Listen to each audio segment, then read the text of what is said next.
So with that, I think we've got everybody here. If the chair wants to call the meeting to order, you can do that whenever you are ready. We ready? I call this meeting to order.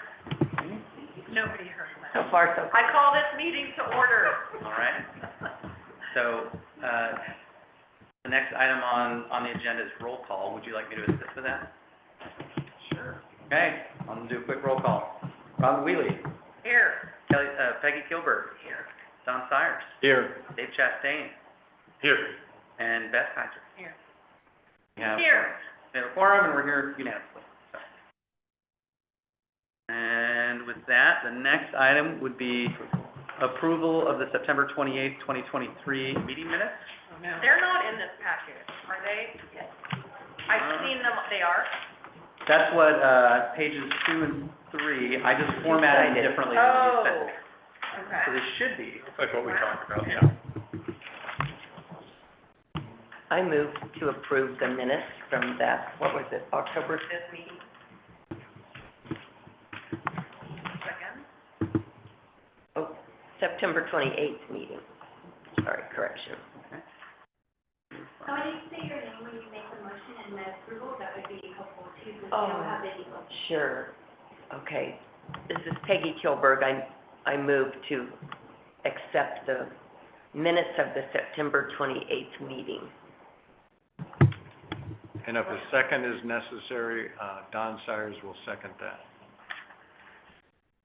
Okay. All right, I'll go do a quick roll vote. Beth Kaiser, Yes? okay. Robin Wheatley, Yes. Dave Chastain. My last name is Chastain, sorry. Chetlaii. Yes. Thank you very much. Don Sires, yes. Yes. Thank you. Thank you very much. Sorry about that. That's okay. Actors and actresses, similar last name.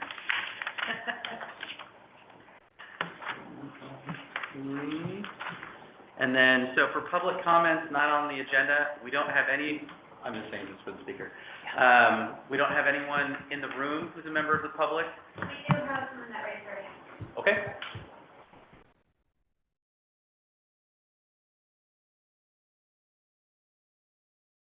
So this is the item, there's no materials provided by staff for this one. It's just a continuation of your prior discussion, which I don't think I was actually here for. So some of that, or at least I was here for some of it, but I don't know if I was here for all of it. So if there's anything you need from staff, let us know. But other than that, the floor is the committee. Do we want to go over and just read over the pros and cons again? Or does somebody have any new ones they want to add to the list? I was hoping to ask for something officially from staff. Oh. I would like to have the addresses of all the VRBOs compiled, and then I would like the police department to tell us if they've had any calls on those particular addresses while they were VRBO rentals. Is that clear? Yeah, that's absolutely clear. And it's funny you should ask that because I was going to introduce that and send it out as a supplement. Okay. But, so we'll be adding this to the meeting packet, once I'm passing around for anyone that's listening. Thank you. This is a written statement from the Newberg Dundee Police Department. And what it is there was a similar request that came from the Planning Commission, and then I believe, Commissioner Kaiser also reached out. We had a conversation, which didn't hurt any, and we going ahead and saying that we were gonna ask for this from the police department. So what we have here is they went and looked at the entire address list. I think there's a duplicate somewhere in the address list that's in the white paper versus what's here in the statement. So you'll see they note 73 properties instead of 74. But, which doesn't mean they're wrong, it just means they're different, they got analyzed. So that's okay. So there's 73 unique addresses, and they analyzed them for the last 12 months. So it only goes back so far. It doesn't go back too far. But they said that only 8 of the 73 properties, were 11% listed, generated any calls of service.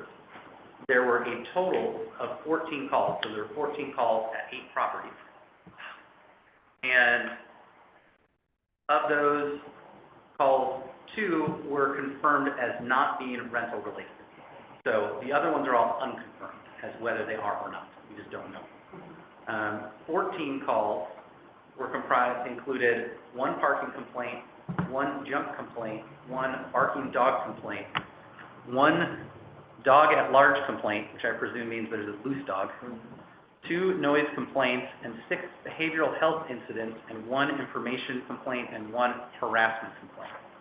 And just to be clear, because since I spoke with the Code Compliance Division prior to their creating this statement, I asked them to verify what they meant when they said behavioral health incidents, information complaints, and harassment complaints.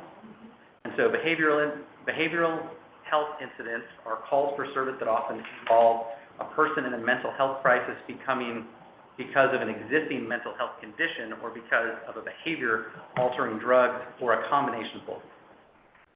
Information complaints are calls that generally do not require an officer response and are for informational purposes only regarding a situation, planned activity, or an incident. And harassment complaints generally include unwanted physical, verbal, telephonic, or online contact between individuals. So there are some more details in this statement, and like I said, when we post the minutes from this meeting, because this wasn't in the packet initially, because I didn't have it available, then we will get that circulated, and so the public will be able to see all this stuff as well. So those are some of those, but if there's more that we want, or that your committee wants, we can ask for additional information. One of the things is the final paragraph that was provided by Sergeant Ronning, who prepared this statement, was backside of the single sheet of paper, was I found no discernible trends based on these incidents recorded. In perspective, the Police and Code Compliance Department respond to roughly 26,000 to 27,000 calls for service each year. The rental-related calls generated from these specific addresses comprise less than half of 1% of those calls.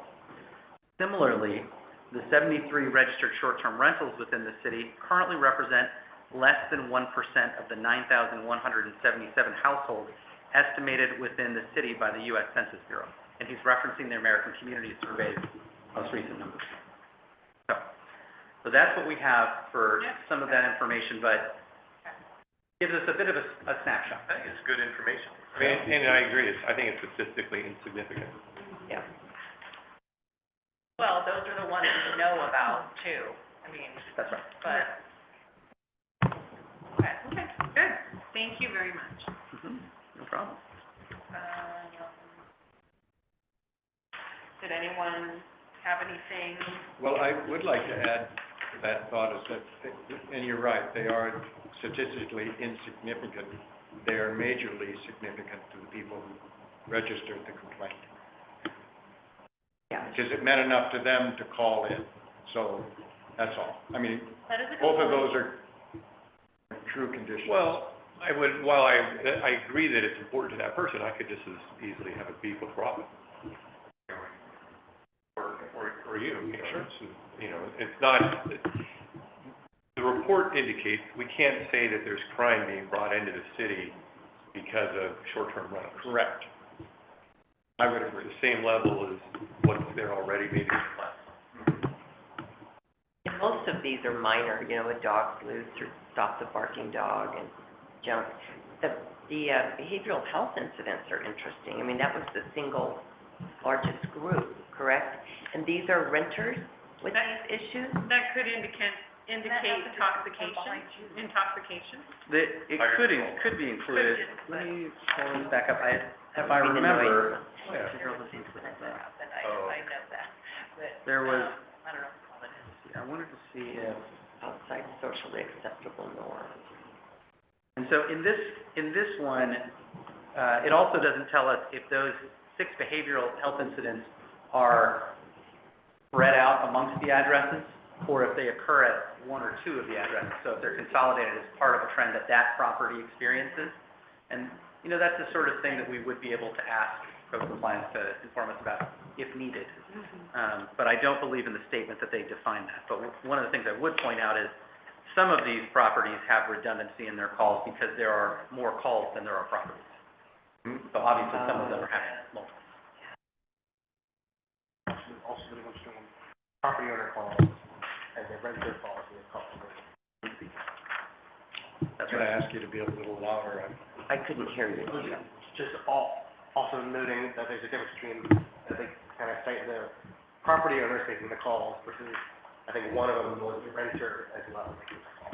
Making the call. Oh. And I think that what James is referring to is, the second to last paragraph, third to last paragraph, that's on the second page of the statement says the remaining 6 calls for service related to the 6 other individual properties, maybe that's not what you're referring to, comprised of 1 barking dog, 1 dog at large complaint, noise complaint, 1 report, junk left behind the wall, one of which was called in by a rental tenant regarding an incident that was occurring across the street. Okay, sorry, so I don't know if that's all. Hold on, exactly. just kind of thinking about renter owners calling versus neighbors versus renters, so thinking about who's making the service call. The complaint. Yeah. I get it. Yeah, so Sergeant Ronnie was really trying to generally characterize these points that we have at these properties, but there's probably different ways that you could slice it depending on exactly what lens you're trying to use. I don't think there's any reason to get any further information, because it is minuscule. Agreed. Interesting, but Yeah. not worth the time, Right. I think, for the staff. Thank you for that, and, yeah, we should thank Eric, Officer, Sergeant, whatever, and, Chief for this.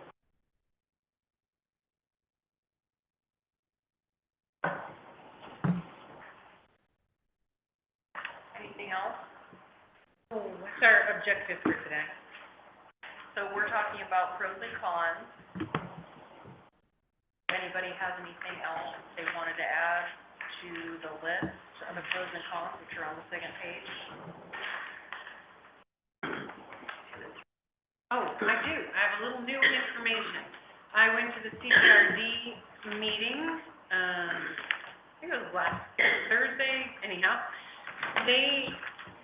They're engaged with the pickleball club, recreational group, who want numerous pickleball, Tournaments? tournaments, what do you call the space they play on? Courts? Courts.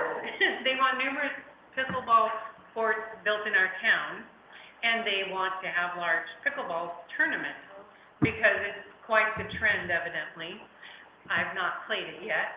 And, they were talking about the number of people that will come into our community for tourism, and that we don't have enough housing for them, that people would tend to be going to Sherwood and Tigard, to stay.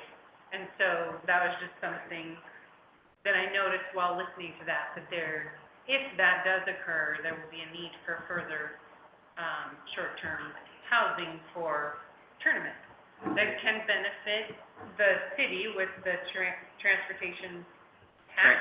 Transient lodging tax. There you go, the TLT, and of course, people shopping and eating and dining and all that. We do have a new hotel that we're building. Yeah, it will not, Really? no, it's small. So I don't know how many people. That host, Fairfield, do you remember? I do not know how many rooms. I knew one. Because a lot of the discussions occurred before I got here, even though they just Yeah. started construction, but Right. something that we'd When probably they- like to know in the Yeah. future. When they mentioned numerous, was there a number behind the courts to propose? Oh, court? Yeah, they said it. A lot. Lot? 16, Oh, means a lot. And the city, and the CPRD already has slated to build, this is probably irrelevant information, build some at Rennie Field. And there maybe have been some talk to remove the horseshoes at Jakewood, because I don't think that's a recreational activity anymore. And they could put, I think this is my idea, they could put them there too, because there's tennis courts there. So anyhow, that is a consideration. And the CPRD is also looking at, more land for bicycle, things where trails? trails, and that could bring in things.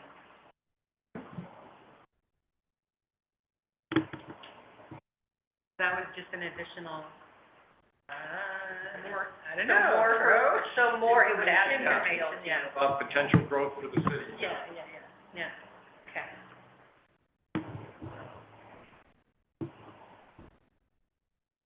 Which could go under both pro and con. Depending on where you're Yeah.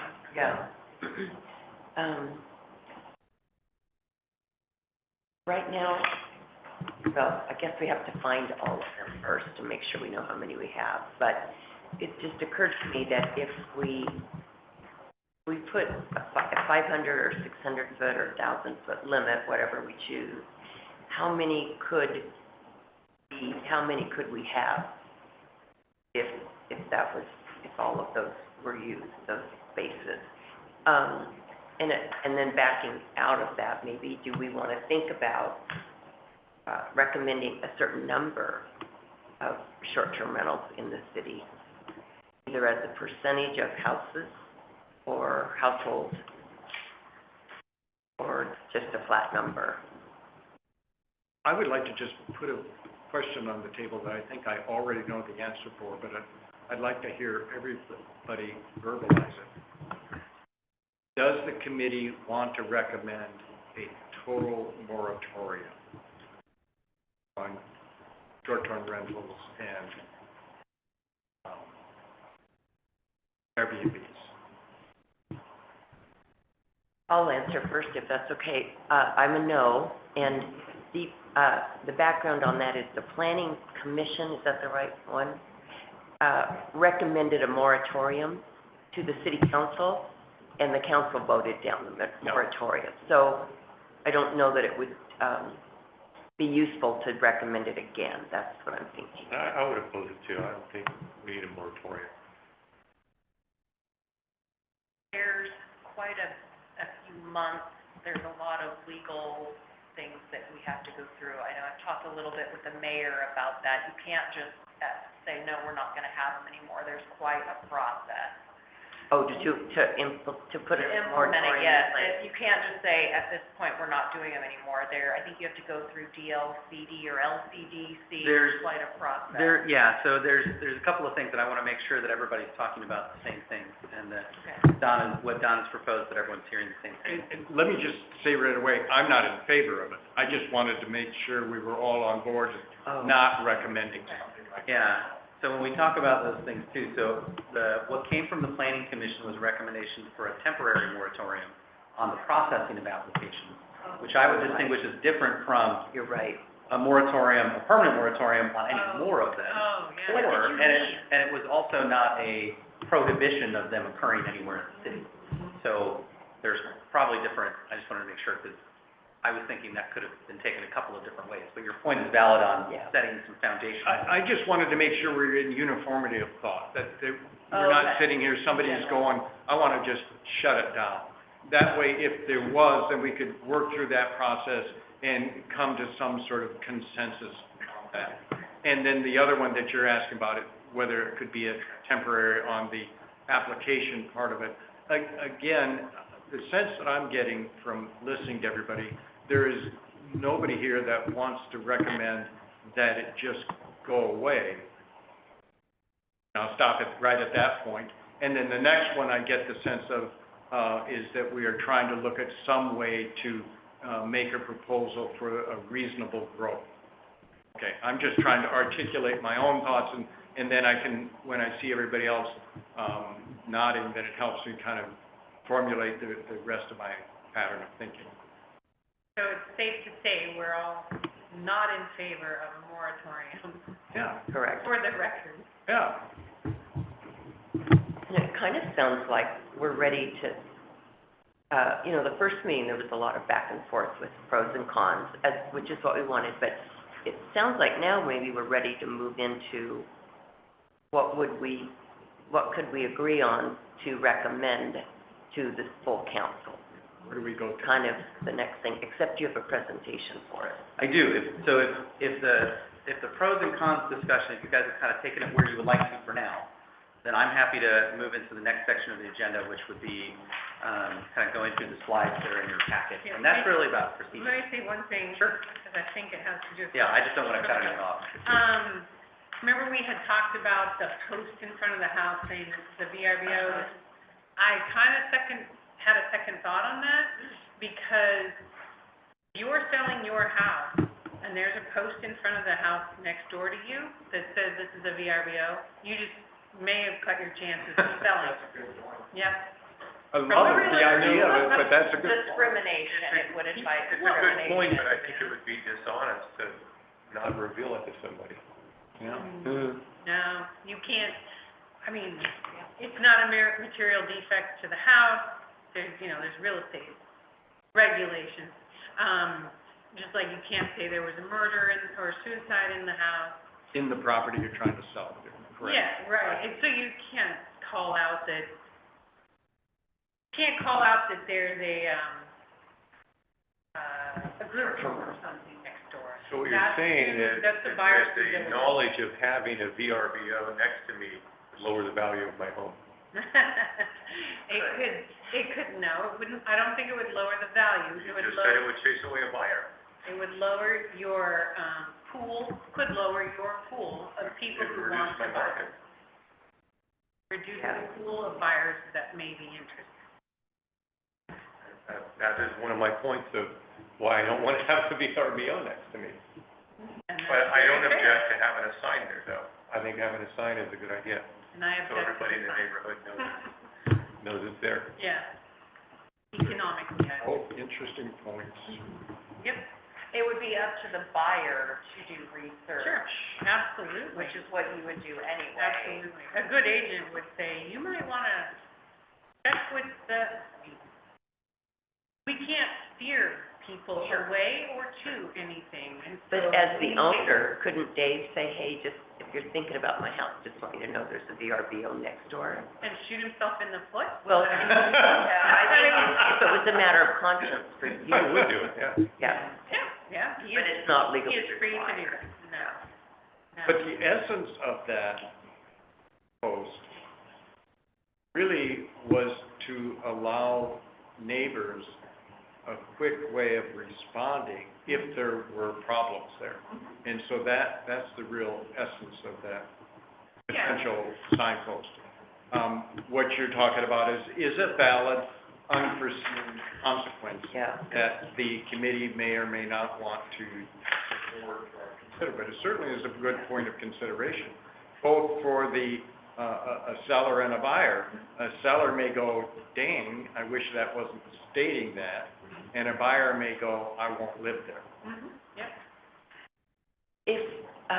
If the police department has a current list of all of the VRBOs, or short-term rentals, and so if the neighbor that's frustrated with this noise at the rental doesn't have the property owner's name to call, they would just call the police, who then would either take care of it or call the property owner, right? Sure.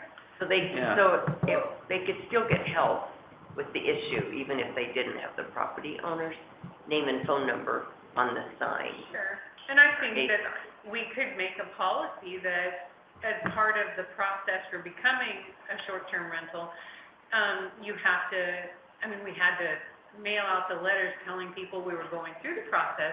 You're required to mail out a letter that gives the contact of your management company or Oh, yourself so to they the have it. surrounding, neighbors. Right. So they do have a recourse other than the police. Sure, And okay, that's good. could be an excellent Yeah. way of saying, look, we're giving this for you, put it on your fridge, Mhm. hopefully you don't need it. Yeah, Seth, do you mind if I ask you a question about that? sure. When you say that, are you thinking, and this is partially because the current conditions we're under, that operation runs with the land? So it could last for a very, very long time, potentially, unless someone just decides to stop doing it. Mhm. So would they do that just once in the way that you're thinking about it? Would they do it at once at application, or would there be an updating of the neighbors based on the way you're thinking about You it? kind of would need to update the neighbors because of turnover. People, residents around you might, move or whatever. Oh, right. Because you send out that notice, but how do we know if it was accepted or if they decided not to do it? So, What do you mean? well, you say, okay, I'm thinking of the one in our neighborhood, we got a notice, You're saying, you're saying that we should have kept that, and then we would know the number. No, I'm That's the just, information that we would use to complain. right, I guess I was thinking, once you are given the permit to be able to have a short-term rental, then my obligation is to mail all attaching neighbors, my contact information or my property management contact information, so that my neighbors have I recourse. like that. That could like be- Rather the than the recommendation. post, Yeah, rather than the post. yeah. They One still have- drawback about the post is it does, tag the house as potentially empty at times, thus Yeah. allowing Yeah. other Good point. situations to happen. Whereas That's this one, Waters. excellent. this one puts it in the hands of the neighbors, allowing them to post it readily there, and if there is a problem, they don't have to go stand in front of the house copying information. So it seems, the only glitch was just asked is that if, in the resale of the property, of some way assuring that the new owner, if they're going to continue it on as an Airbnb or vacation rental, goes through the same process again and updates. But maybe that, I don't know how that might be attached to. Yeah, new owner would have to give out their phone number and information, yeah. If A question, like, when it runs through the land, the TLC permit is still need to update the TLC, so even though the approval runs through the land, some of the other elements of the city's approval mechanism doesn't necessarily run through. Right. And one of the things that we talked about in the last meeting was that the business license program right now is highly manual. Right, Faye? That's who knows. It's highly manual. She would know. And it covers everything, and it doesn't distinguish, I believe, right now, between vacation rentals and all sorts of other things, because obviously it's lots of different types of businesses. There's only a couple of different types of business licenses. And then similarly, TLC would have to be kept updated. So if someone lapses on that for an extended period of time, that could invalidate their permit status. I don't think that we have been doing, like, right now, and I think it's what everyone has seen in reading the white paper thus far and some of the conversation I heard previously, is those processes are not married together really well. So between violations and violation or complaints and complaint response being over with code compliance, initial permitting and business licenses being at community development, and then TLC registration and tracking and payment receipt occurring in finance, you have several different agencies that are all doing completely different things. Yeah. And, we don't have any technical systems that talk to each other on those fronts. So those are also in different places and in completely different databases. Some of which being more manual or more automated than others. So there are some problems, we couldn't work on addressing those. And so those don't all have to be, when you think about what problems you're trying to solve as a committee or what issues you're looking at, some of those might not be policy ones, although others could be. And so we do have some different opportunities or issues, well, they're probably issues and opportunities that we could look at, whether that's a business license or a TLC. And I think when you have ownership rollover, there's an opportunity to drop the ball, but there's an opportunity to update the information too. And that would be an in for that, but it's also an opportunity for it to go poorly. Yeah, of the three prongs of the city's management, not all of them run the land. That's right. Right. So, and we talked about that, I think, the last time too. Business licenses are annual. TLC is, I think you say quarterly, but it's occupancy based, so it's based on visitation. It's kind of ongoing. You register once, you keep doing it. And then, permitting, you theoretically just do it once and keep it up. So they're also temporally, they hit a little different. So if a person has a VRBO, short-term rental, and they sell it, typically they would be selling it to someone who knows they're getting a house that's been used as a short-term rental. Is that a good, not necessarily? Yeah. No, not unless they're buying it as a short-term rental. Well, I think So- people do that. If they're not, yeah, They yeah, property. then they would. Yeah, But if they're not, if they're like, hey, I wanna, our family to live here, yes. then when does that end with the land? When the first person who buys it and doesn't use it that way? 1 year or 2 years. A Yeah. year? So Oh. theoretically, if you go 1 year without doing your conditions of approval, which are pay your TLT taxes or pay your TLT and get a business license, then it could lapse at that point. Now, the city, it would probably be on us to notify groups, and so some of this research is us gaining information so that notifies us, hey, we probably need to take a closer look at those. Because I suspect that if we look at it, some of these, the expiration dates are not clear on certain things, and so, and like I said, it's fragmented. So we're gonna have to do some extra work that we haven't traditionally done, because we weren't aware there was a problem. Right. So if somebody did buy a house that was a vacation rental and they didn't have any intention, they would need to contact the city and say, I don't want to do this, or otherwise they would just get a bill. Their permit runs out of the land. They wouldn't necessarily get a bill, so what they would get is, they would get nothing. But if they knew that that was there and that that was a vested interest they had with the property, they could take the initiative to contact the city and say, hey, I think there used to be a vacation rental here previously, we just bought it, what do we need to do? And we would tell them. But if they don't do that, and they don't do that for a year, and the city, and this is one of the things that we may need to speak with the city attorney on exactly what level of proactive actions the city needs to take before, seeing something, lapsed or expired, because in a perfect world, we would tell people, you're a month out, you're 2 weeks out, you just expired.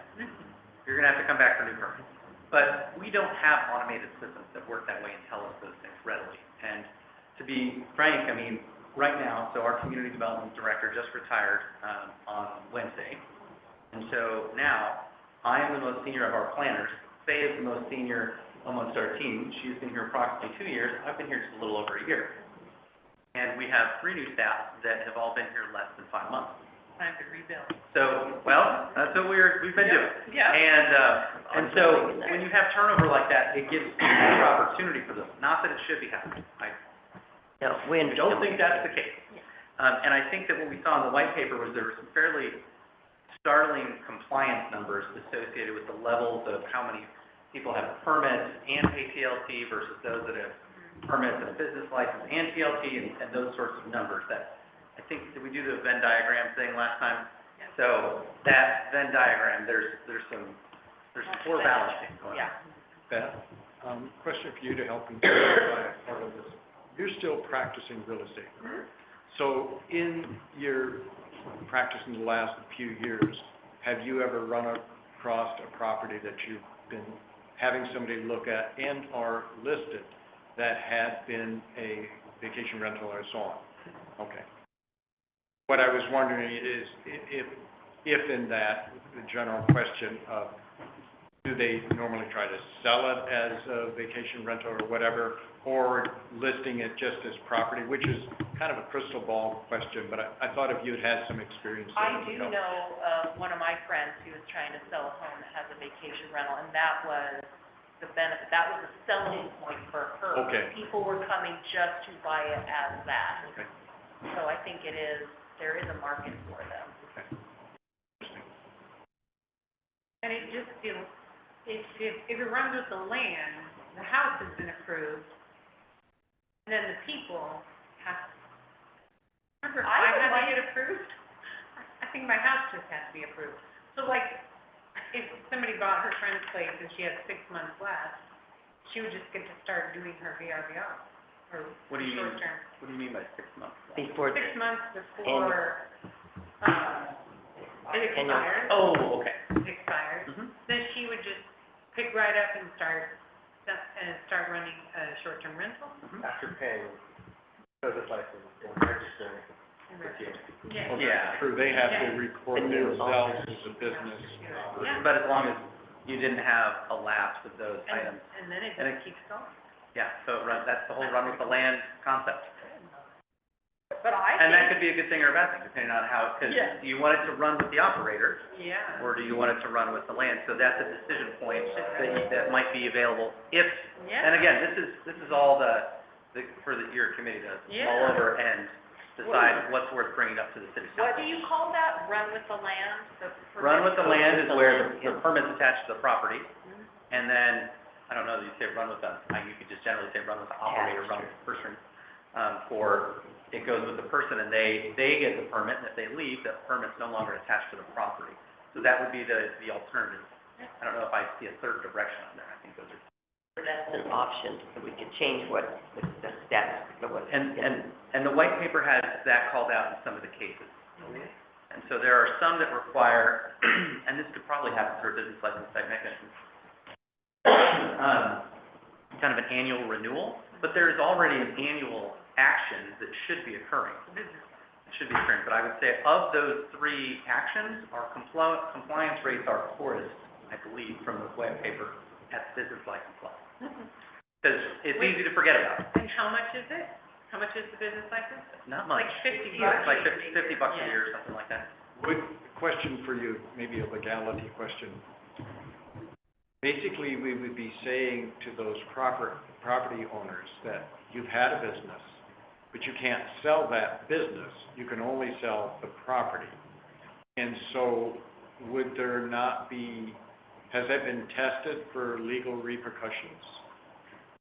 Am I being clear what I'm asking? I think so. I think one thing though is that gets into some of the grandfathering aspect, of like, the people who are having it in thing, you can set up how that we, for new people, it would, so that if somebody has a business, and it's the grandfathering policy of, Okay. 5 years. So you'd say from point A forward, it was no longer goes with the property? But if you had it, Correct, you can't take that away. or whatever you guys would decide is the policy.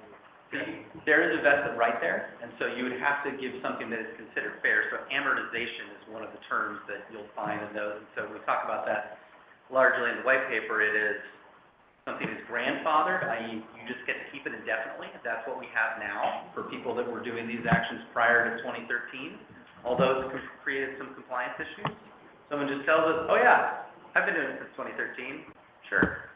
But we don't investigate things unless they're a problem, right? So Because you can investigate that. You can see when the permit. we could, but we probably, But the way that it works. staffing and time. Well, and if you think of, so, and I'm drawing a broad brush on that for how code compliance works.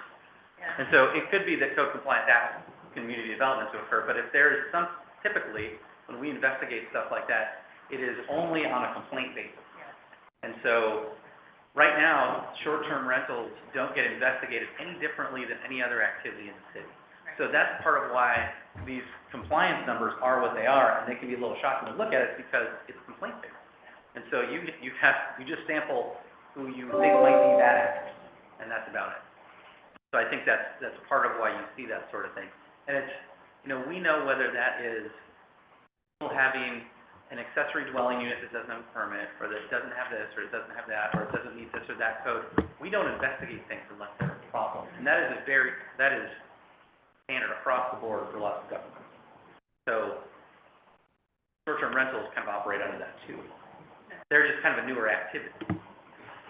I would really like to see if grandfathered in, if it runs with the land, I would like to see the new owner have to send out, I like your idea of noticing the neighbors. Yeah.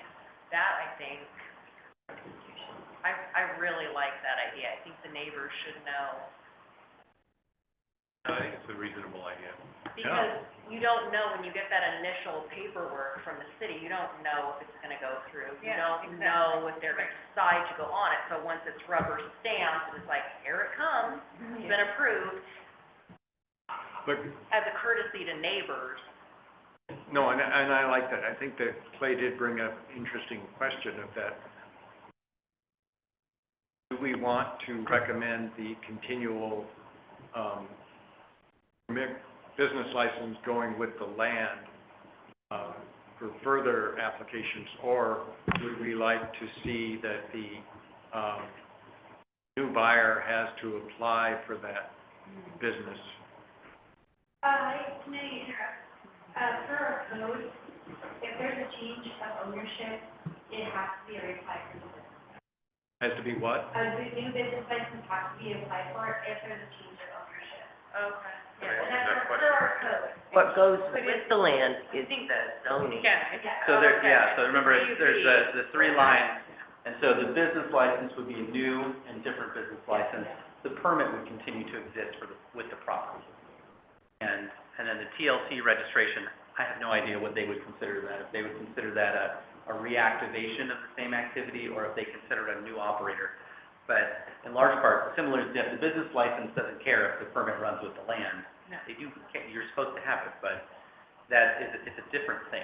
TLC would need to go with new buyer because you need recourse to collect if they don't pay. Yep. So I want to re-clarify my question then, of that, do we want to have the land to be able to continue on in that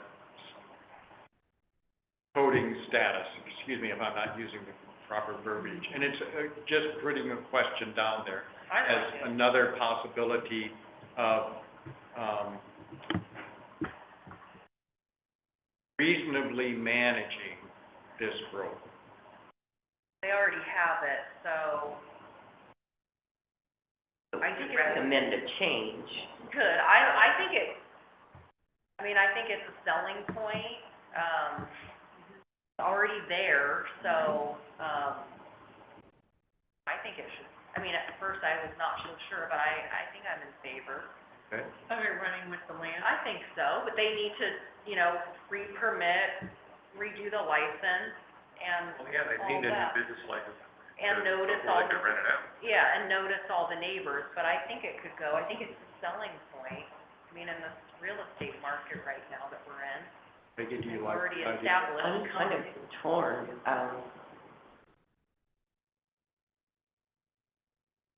If it didn't go with the land, the new owner could still apply, right? And As long as, and so I'm trying to keep, when I think about this too, is under the conditions we have now, yes, there would be, because we have relatively clear and objective standards. But if any other things changed where it made them harder, or you guys thought about density-based restrictions or things like that, that environment could change too. I don't know. But under the current existing conditions, yes, if the only thing that changed was it went from runs with the land to runs with the operator, then they would still be able to reapply. How, based on, sorry. how would they know the rules? Because I just know the primary applicant has to go through all these things. How would the new homeowner, if they were intending to, that's around, how would they know the rules of, 2 on-site parking spots, 2 per room? How would they know all that? That's a great question. Okay. Chances are they wouldn't unless they were told. Well, yeah, if they're gonna. Okay. But if they're gonna run a short-term rental, they're gonna have to notify the city for the TLT and the business license. Well, a business license, anybody can do, you get a business license for anything. But the TLT is your triggering point, the trigger to, send them a packet, here's what you have to know. And a trigger to, you're going to notify all your neighbors. So I think the TLT is the trigger point. I think that you're right, that the TLT would probably act as the gatekeeper, and Yeah. the business license might act as a gatekeeper too, because one of the things they might, Yeah, staff would check is say, well, what is this business? yeah. And then you have to do some amount of looking into it. And Can we make that as a formal recommendation from the committee, just to make sure it is on the radar of? Do you need to present your information before we further discuss how to solve our problem? I can, and it's only 5 slides or something Yeah. like that. It's really just the procedures, and so I wanted to highlight that based on the last time that we spoke. I thought it would be helpful, and it's, to some extent, it's kind of, I think it might be helpful because you're getting into that run with the land, run with the operator, Yeah. TLTs, business licenses, so you're getting to the technical specifics, and I think this is part of that technical specifics. I have an additional comment when we get back to it about whether it goes with the person, or the land. I don't think that anything in what I'm gonna present is gonna stop you from jumping back into that. No, I don't think so either. I wrote down my notes, I won't forget. Okay. So, okay. So what I'll do is I'll hop up there, and so we'll officially, for the people on that are tuned in, we're gonna move into, I guess I can probably do this from my seat. Item 6. Closer to the mic. Yeah, so item 6, and so, I think everyone heard this, but, so James is here, James helped me write the white paper, he wrote a big chunk of it, so I had been trying to get to it for months and months and months. We had gone through a period of having a limited number of staff, having even less staff, and then starting to hire staff, and then when James got here, it was one of the first things I asked him to help with, and so I was very pleased with the work that he did Very good. in getting this. So Very I'm, well, thank I've you. been very pleased with that. Good. And so I wanted to introduce him. I also wanted to recognize that it's about 5 o'clock on a Friday, and he's a normal human. So if Okay, he okay. sneaks out, like if Okay. you guys just Yeah. get in the weeds, No worries. then I have told him that is perfectly acceptable. There's no, He knows our committee. so we'll see if he chooses to or not. I mean, right now, there's enough traffic that it's probably less desirable. But, so what we're looking up here is, I wanted to introduce some information, and I think that this group had asked for this, was some discussion of type 1, 2, and 3 procedures by zoning district, and specific to how they relate to vacation rental homes. So, in a general, what we're talking about, so we're looking at this table, it talks about procedure types, it talks about kind of our zoning districts, and this is City of Newberg zoning district for vacation rental homes, and what procedure you have to use depending on where you live and when you apply to do a vacation rental activity, and then some other jurisdictions that do it in the same way. At a broad sense, a type 1 procedure means that you bring in the application materials that we ask for, you pay the fees, the application materials demonstrate that you're doing what you're allowed to do, and meeting the criteria and standards that the city requires. So similarly, if you wanted to build a porch in your backyard, or even if you wanted to build a whole single-family home, that's part of a type 1 procedure. We don't do any noticing to the public. You don't have to go to any public hearings. It's just between you and the city. And the only person that gets to appeal that decision when it gets done is the applicant. So in that one too, the right of appeal is just limited to the applicant themselves, because that's what you hear people make a short-term reference or a shorthand reference to by right. Who would they appeal to? The same group? What's that? They would appeal to the They would planning- appeal to the city. So, By right? by right. And so if you. I gotcha. Yep. So that's what we mean, and so it would be considered a ministerial decision without a public notice and without a public hearing. So it's about the simplest version of the process we have, unless you're just exempt from something and you don't have to get a permit whatsoever. The next procedure would be a type 2 procedure. That's considered administrative, and it has a public noticing period, or public noticing occurs, and there's a public comment period. So, depending on what city you're in, that can happen in several different ways. There can be an administrative hearing where there's a hearing in a room with a hearings officer. It's often a planning director or a community development director for land use issues. But this one is a little different. So this is for things that may have a little bit more chance of being incompatible with the surrounding issues. So as a result of that, you send out a notice to the neighbors within a certain distance. We do that by sending out a mailed notice that the applicant has to send out themselves. Beth talked about her experience previously about doing that. It's either the city does it or the applicant does it. The applicant does not love doing it because it's a hassle, but if you combine all the projects and have the staff do it, it's a bunch of extra work. So it's just a city-by-city decision on who does it. And in Newberg, we have the applicant do that. The way that Newberg does it is we do not have administrative hearings.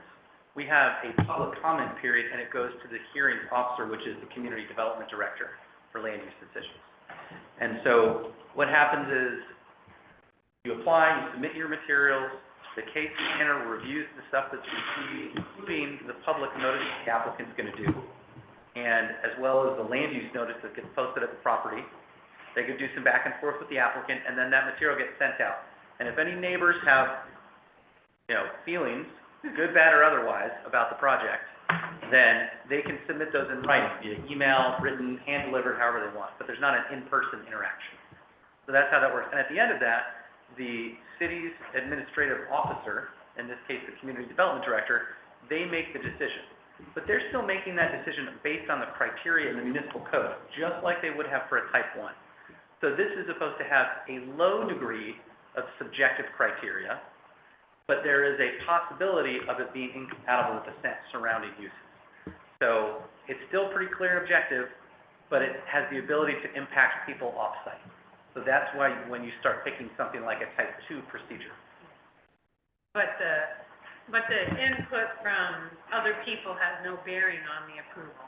It could. It could. So in particular, if they're commenting on stuff that is speculative, that's not related to the criteria or the decision-making process, then it will probably not influence the outcome. Okay.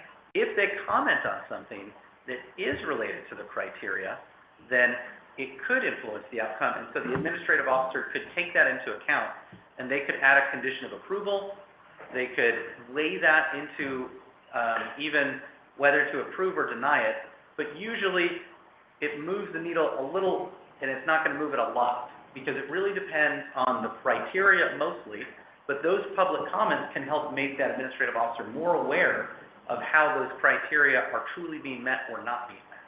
So it's really still are they met or not, but the public can aid you in making that determination. How will this impact them? And so one thing that could be changed would be the criteria. The criteria could be changed, absolutely. So We that's, have to keep that. so that's actually a really good thing to point out. So now the type 3 procedure that's noted on here, this is the one that I feel like that we see the most with vacation rentals, and so when we've talked about them, this is probably what we've talked about the most often. And that's the type 3 procedure, and so that is quasi-judicial, and that means that it is going to a hearing authority, a public authority and decision-making body, and there is public noticing, and there is a public hearing. And so, public noticing, there can be written comments, hand-delivered comments, emailed comments, which is why we do that mailed notice, and why there is a land use sign on the property. So similar to a type 2. Still the same actions. Welcome. Thank you. So, Bill, because we're on a Zoom where there's audio, I'm just gonna let people know that Bill Rosacker, Mayor of Newberg, ex officio committee member, has just entered the meeting too, and that he sat down with us. Howdy. And smile. And he's So thank you. smiling. And he's smiling. And they can't hear us well, so if we talk, we have to. So, yeah, it sounds like everyone's shouting. Are we inviting him to the table? If Or- if it's the will of the committee, and particularly the chair, you can invite him to the table. Bill is welcome. I'm really just here to, So, with the type 3 procedures, so for vacation rentals, those are quasi-judicial hearing heard at the planning commission, but that is only when they occur in the R1 and R2 zoning districts. So in specific zoning districts or neighborhoods that have those districts, then that's when they go to a type 3. In the other ones where they're allowed, they do it through a type 2 procedure, so they don't all go to a full public hearing. But I will tell you, there's a lot of acreage associated with the R1 and R2 zoning districts, A lot of what? a lot of acreage. Acreage.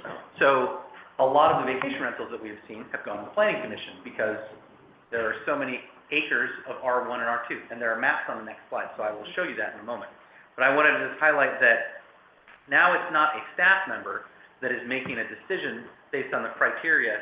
It is a citizen decision-making body that is making decisions on this, but they are still using the criteria. I have a question. Number 3. This is a type 3.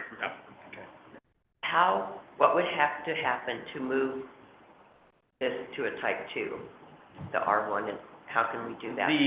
That would be something, it's In the code? administratively, yeah, it's a development code amendment. And so we could amend the development code so that goes, so that whatever zoning district we want goes into, so that's all controlled through the development code. There's a giant table called a use table. Probably a and- Rubik's Cube. And it shows it by, it's not unlike a Rubik's Cube. So it's basically along the top, it has a zoning district. Along the left side, it's got a whole bunch of different uses, and one of those is vacation rental homes. And so by each one, it says what type of procedure is required, and for these zones, it is considered a special use for a type 2 procedure, but a conditional use in the R1 and R2, and conditional uses have to go to the planning commission for a decision, or to the planning commission for a recommendation and a decision by the city council. So because it's a conditional use permit, it goes to the planning commission. The other thing that I mentioned on the other one, so I just want to make sure I mention it, but just how type 1 was only appealable by the applicant, type 2, anyone who established standing, so anyone who submitted a written comment in that comment period, they can appeal, as well as the applicant can appeal the decision. And then in a type 3, anyone who submits written comments, in-person comments, or any other comments, they also establish standing, so they get to submit, they have the ability to do an appeal, and so does the applicant. So the applicant always has that opportunity, but in this case, because the public hearing happens at the planning commission, the appeal would go straight to city council if someone chose to appeal it. In the type, 2 decisions, because it starts with staff, the appeal would go to the planning commission, and then after the planning commission, if someone chose to and they still didn't like the outcome, whether that's the applicant or a person withstanding, they could then appeal it again to the city council if they chose to. Just want to make sure we're all on the same page on this. Does that make sense to everybody? The reason I brought, before we move on, I just want to, the planning commission has lots of these, I don't know how many they have come through, but when they do, they typically have several people, making public comments opposed to, and yet the application meets all of the criteria. So it seems to me it's a waste of their time. I think it's pretty frustrating. So as we move into recommendation, we could recommend that the code be changed to make this a type 2. Okay. They do spend most of their meetings, I think, I talked to Linda Newberg, most of their meetings during this vacation rental. The majority of agenda items we've had for quasi judicial over the years since I've been here have been vacation. And they feel like they have no say, so they're there just rubber stamping it in a way. That, and I've attended several of those meetings. Okay, yeah. And the people who have come, as Peggy points out, bringing up concerns,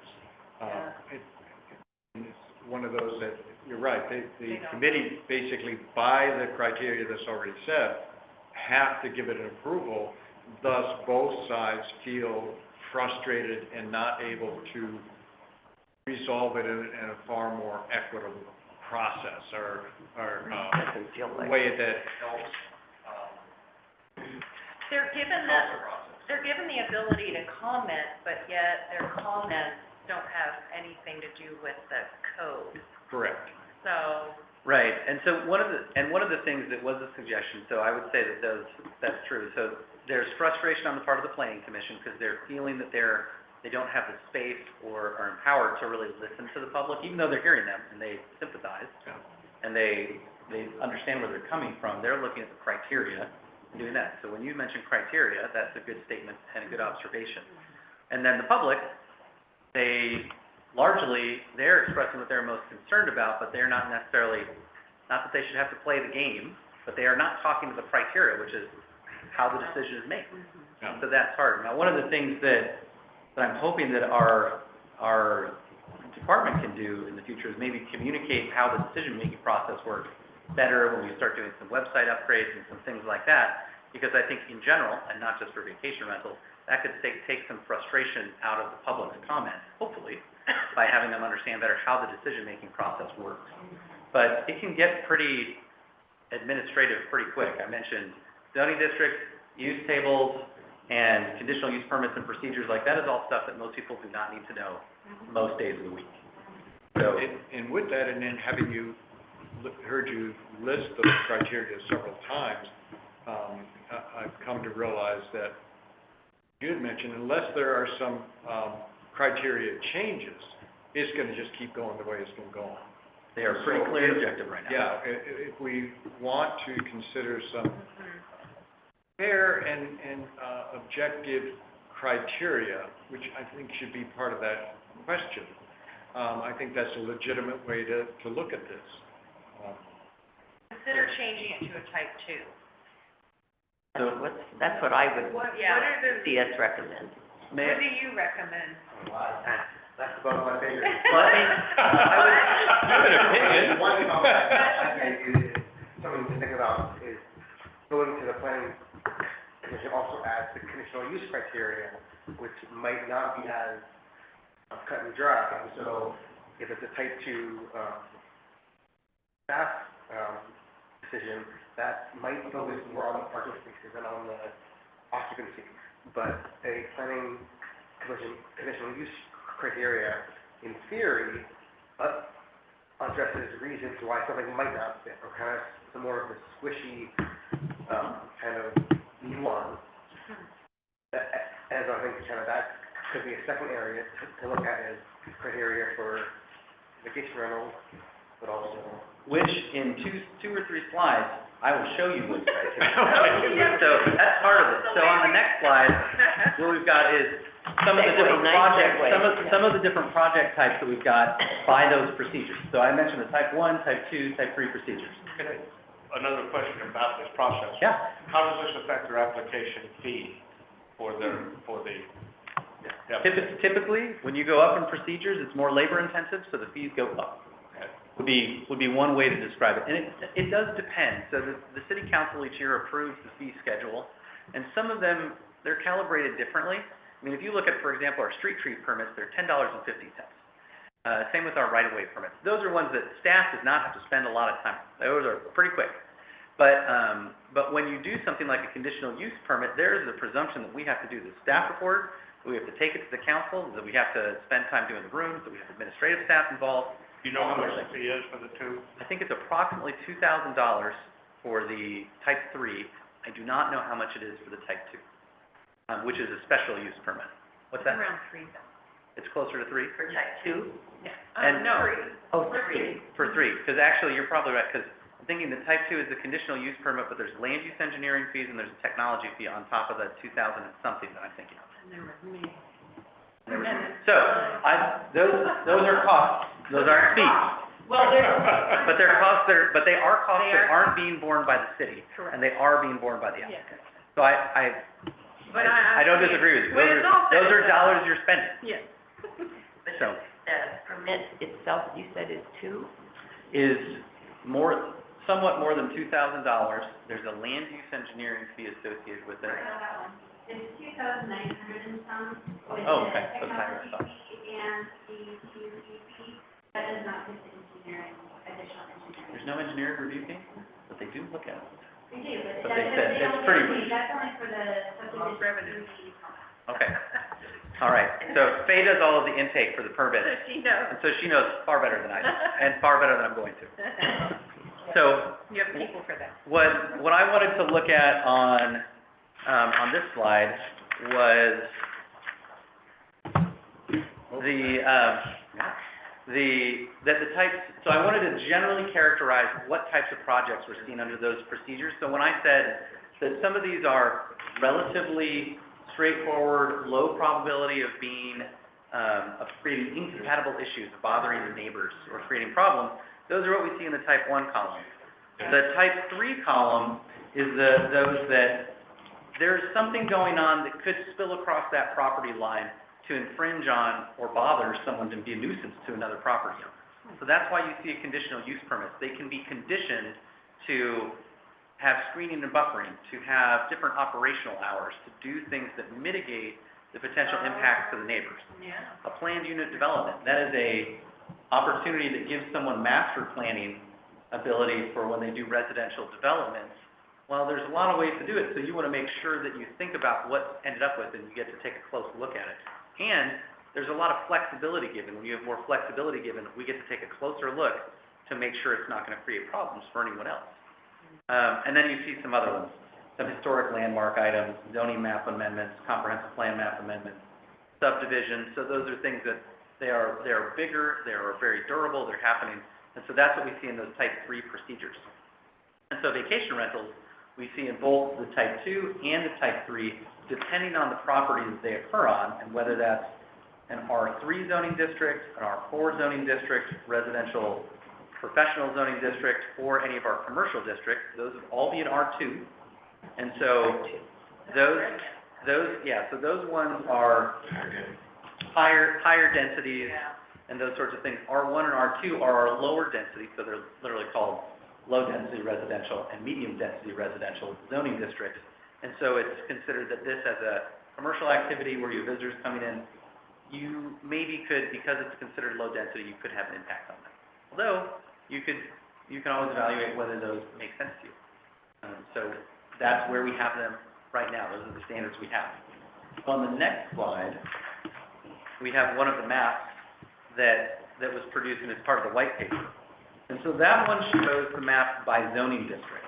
And so the lightest color yellows that are there, the one that's kind of a very, very pale yellow, and then one that's slightly less pale and moving a little bit more towards orange. So it's hard to see the gradients between these.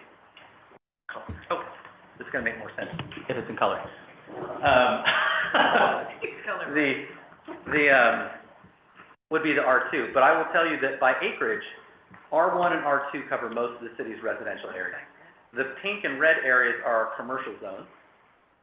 And the gray areas that are grayed out but still in the city boundaries are those that aren't permitted. That's primarily the industrial zones.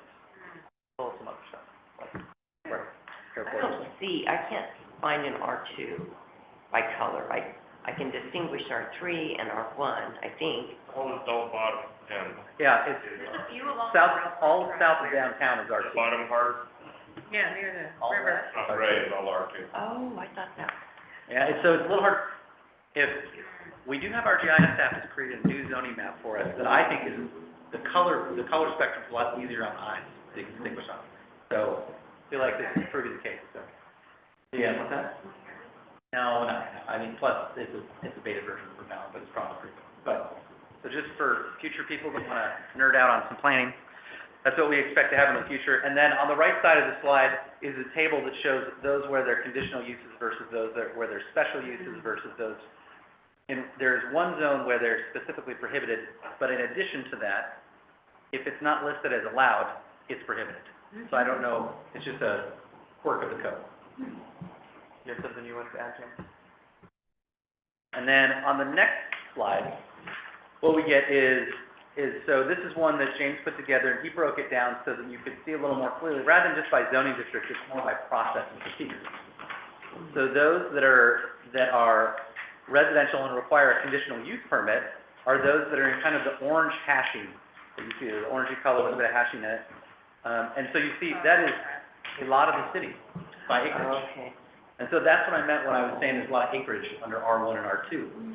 And those where you could do a type 2 procedure, so a special use permit, are those that are in pink, so those are the commercial areas, or those that are yellow, the residential areas. So the commercial areas are bigger, but we really, I don't know if we've seen any. Probably single family. Oh, yeah, it needs to be in a single family home, so that right there eliminates most of the commercial areas, except for perhaps some of the single family homes that you might find, like on Second Street or something like that. Yeah. Right, so most of the commercial areas do not have single-family homes. That's limiting. And a lot of the R3 zoning districts, those are the areas where you'd expect higher density residential, so that's where you might see some of the apartments and things like that. So it gets to be, in those areas too, it might be easy to do that, but it's maybe a little less likely to happen, because it's only allowed in single-family homes. How does the city change the area that is considered type 3? So that would be, so depending on how we wanted to do it, it would be making it so that different zoning districts have different permitting processes. And so that would be that use table in the development code. And so the people making these recommendations, when this committee makes a recommendation to the city council, you don't have to know exactly what needs to be changed in the code and where it happens. Okay. You can just make a general recommendation of what you would like to see happen. Okay. Then the city council gets to receive it, talk about it, think about it, and that direction goes on to staff. They don't have to know exactly how to update the code and do all that stuff either. If they want to know that, we'll be happy to explain it. But there are places where we make that happen, so that's what that procedure turns into. So if right now, if the way that this map looks is not a desirable look that the city wants, then we just have to be instructed on what are we looking for, and staff would bring back that project. We would say, we received this direction from you, city council, we did this work, and this is what we have back, and this is what we believe it will do for you. So that's how it works, kind of in long-range planning projects typically. How many do you get in the type 2? Is that pretty rare? In the year since I've been here, I think we've done approximately 2 of them, and in the year that I've been here, we've processed between, I think, 12 and 18 since I got here, more or less. I don't know exactly how many we've processed, Okay. but far fewer. Most of them go to, so what we've been seeing at Planning Commission is that there have been typically 2 or 3 per month. This month, we actually canceled the Planning Commission because we didn't have items on the agenda. But we have at least 2 in December. For type 3. For vacation rentals, so Yeah. they'd be type 3s. I can only think of 1, maybe 2 we've done in 2023 so far. That are type 2? Yeah, I think just 1. Yeah, In the type 2. Yeah, because there's not that many on this right. map. So, and that would have been in one of those light yellow areas on this slide. So that's what we see there. Yeah. So those go to you guys, not the planning commission, yeah. That's right. So they can appeal. But you Yeah. can, but the public still gets noticed. Yep. Yep, it's all So there. comment, Sound like, You mean, I don't know. you fill out a form and say that I disagree. you want it to be appealed, and it goes to the next hearing body.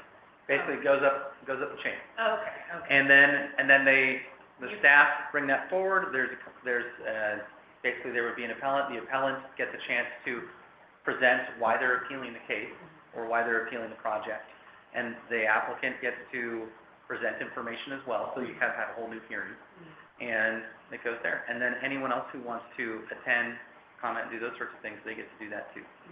So it goes just to a new hearing body.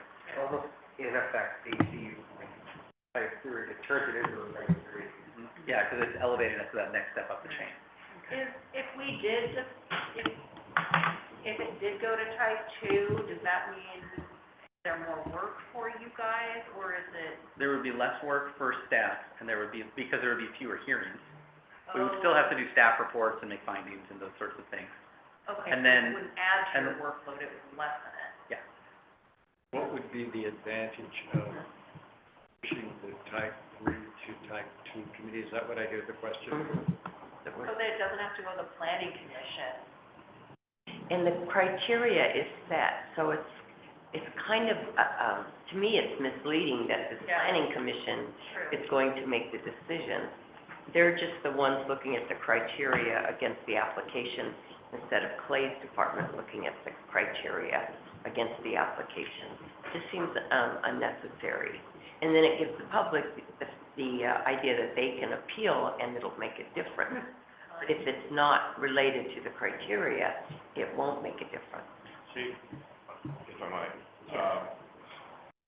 when we come up with a use, a possible use for property, then staff decides what areas it's appropriate in, and it becomes an allowed use in that area, which is, well, in this, it's a special. Tell us where it's allowed to. It's a special use in this case. But by making it a conditional use, that's typically because it's not an allowed use in that zone. Right. You know, like I want to put a hamburger stand in a R2 zone, it's not an allowed use, so therefore it goes to that. Right. This, making this a type 3 use, in some ways shows that somebody wanted to circumvent the process at some point in the past, because it should be a type of, Circumvent the process, what do you mean? well, they're just elevating it because they felt like it should be allowed there. And the truth is, it should only be in one classification, and it's a special use, which is, I'm not sure where that started. You're saying we shouldn't even allow them in certain areas? No, I'm saying that there's no reason to make it a type 3, because staff is perfectly capable of deciding, does this meet the criteria for this, you know, the city, the council Yeah. decided. Where did the special use come in? Is that, It's because, so there's lots of different things can be special uses. So we have special uses for accessory dwelling units, for amateur radio, I believe there's some. So there's all sorts of, if you have unique criteria for a certain use, then it gets considered a special use. So it doesn't mean that it's, better or worse, it just means it's different. And so they have extra criteria for those, and so there's a specific chapter in the development code that's special uses. And so we would go there and just look at it, and there just happens to be one for vacation rental homes. So we just go there and make sure it meets those two. So that's really the difference, I like or a large part of it. If I can add something else, like, if you guys are thinking about recommending to move something to a type 2, different zones can have different standards from others. So like the commercial zone can't be in an existing, it has to be an existing single-family house. But if it's a residential, it can be a new house, that can be there as a type 2. So by moving R2 into type 2, it doesn't have to have the exact same standards as all the other type 2s. You guys could say, we think as a type 2, R2 should have a 5th standard, or a 6th standard, or something like that. and then on the next slide, we look at some of the criteria for these. And so if you did want to distinguish in the criteria, so for under the special use standards, for example, like James was saying, you could do that. So you could have that where it says on the right side of the slide, vacation rental homes shall provide a minimum of 2 parking spaces on the site that are available for use by rentals. It could say, A1, in the R1 and R2 zones, you will provide 2 parking spaces, but another criteria, A2, in RP, R3, R4, C1, C2, and C3, you will provide 1 parking space. Because in those areas, most things don't have quite as much parking required of them because they tend to be higher density. So that can be modified too, so the criteria can be mentioned. One of the things that I wanted to highlight on this slide, and it's the reason that on the left side of the slide we see some things in bold, is that the criteria associated with conditional use permits are very broad. And so the planning commission has struggled a bit with this. And a few members of the public that are making a good faith effort to make a public comment that matters, that moves the needle, that they're making a relevant argument, that they're trying to talk about the location, the size, the design, and operating characteristics, but we don't actually have thresholds that say what those should be. The stance that the city has taken in our interpretation for these things is that a single-family home, because that's the only place these are allowed to be operated, regardless of the duration of time you spend in it, you're using it largely the same way. So if you're a short-term renter and you're coming in there and it's limited to 2 people per bedroom, then you're probably using it mostly the same way that someone that's renting it long-term or that it's homeowner occupied would be. Right. Now, I think that we know that that is mostly true, but I don't know that that is the most trued-up standard that it possibly could be. We also have it so that the parking standards, why it says minimum of 2 parking spaces here, single-family homes are required to have 2 parking spaces. So it's the same, because it's a single-family home. So that's by design. But so it would be good for something of your committee to think about. This right side of the slide, this is pretty clear-cut. So these are clear objectives. And if you don't think this is adequately comprehensive, or if you think this is too much, this is good, this would be good for you all to discuss. That's why I wanted to highlight this. On the left side, one of the things that has also been challenging, not only are these things that generally talking about the location, the size, the design, and operating characteristics, it's in a single-family home, it's being used for people to stay in overnight, much like you would in a home you live in. So are we characterizing it correctly? Are there thresholds related to these sorts of things that we should be thinking about, or that we should be defining, perhaps on the right side of the slide? And then the last point that I'll make is, there is one that the Planning Commission has really struggled with, which is, where is it in here? Livability. So under A, where it says, the location, size, design, operating characteristics of the proposed development are such that it can be made reasonably compatible with and have a minimal impact on the livability or appropriate development of abutting properties. And then I'll stop reading there. But livability is not a term that we have a definition for. So that one gets really hard, and everyone kind of feels like they know what it means, but I would bet that everybody's got a slightly different definition too. And so the planning commissioners have really continued to struggle, and they've talked about this. I'm not just inferring that they're struggling with it. They've talked about struggling with it because they don't want certain things. And the livability, the example that I've heard them talk on the most, and it's related to that 5-prong recommendation they came up with that I shared before, was, I think, the density-based regulation that they mentioned. Some of the people that we've talked to, and if you look at the white paper's heat map and kind of plot map of where these are, there are some areas where there's a lot of, or at least relative to other areas of town, a lot of vacation rentals, and other areas where there's very few. In those areas where there's very few, they were kind of struggling with that. They were saying, well, it's different for these people in these neighborhoods than it is for these people in these neighborhoods. So that's where I felt their density-based recommendation came from when they made it, is they were looking at that map and saying, should it work this way? They had some additional discussion about, are there sensitive receptors, that's my term, not theirs, that they should think about. And they were thinking schools. They were saying, should these be close to certain sorts of activities, or is that undesirable? So that was another planning commissioner. That didn't make it under as a consensus and therefore make it onto their recommendation, but it was a talking point they had. Are there some areas that rather these not be close to these because we consider them sensitive for whatever reason.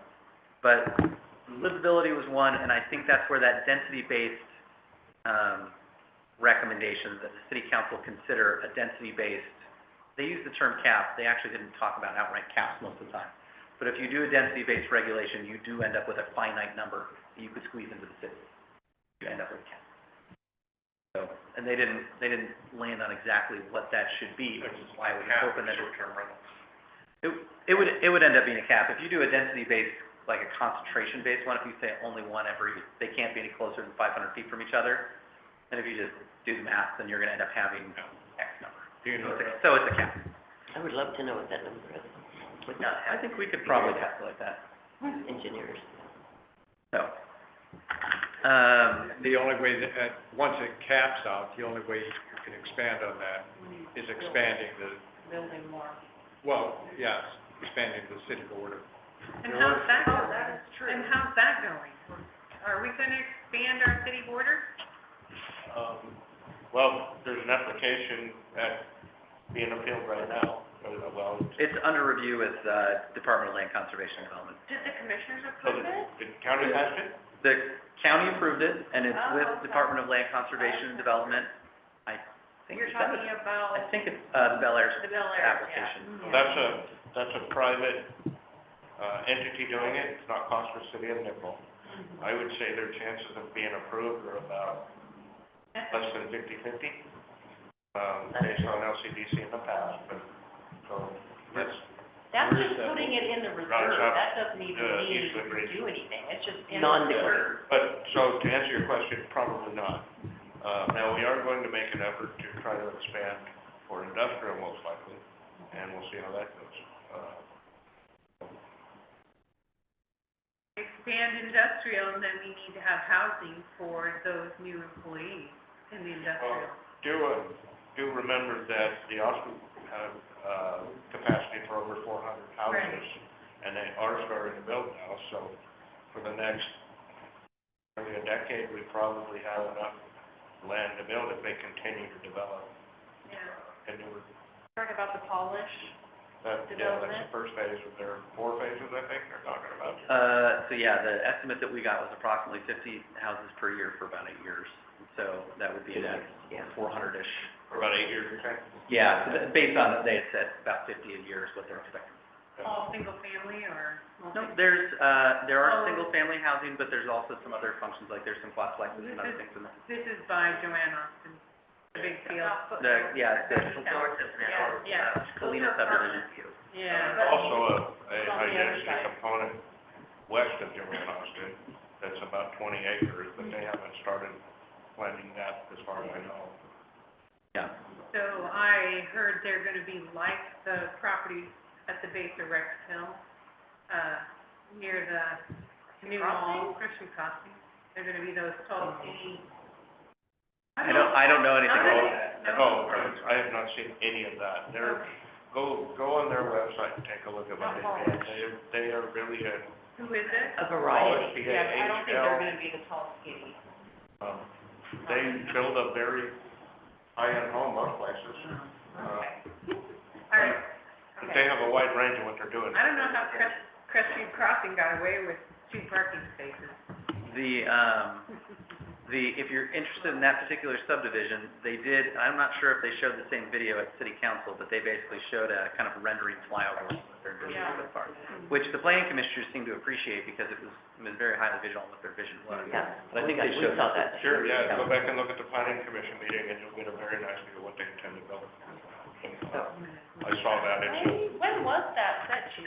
Too short-term rental. Approximately June or so. So this I believe is my last slide that I had for you all. Happy to go over those. Oh, that was. So as far as the discussion goes, if you want any of those slides up anymore, as you discuss this, we can. I'm gonna give James a chance to sneak out. I'm just putting it out there again. Feel guilty. Thank you. Partially because he lives further away than I do. But Live in our fair city. Well, He likes it so much, Only later also, yeah. he likes it so much that he does the drive to get here and back every day.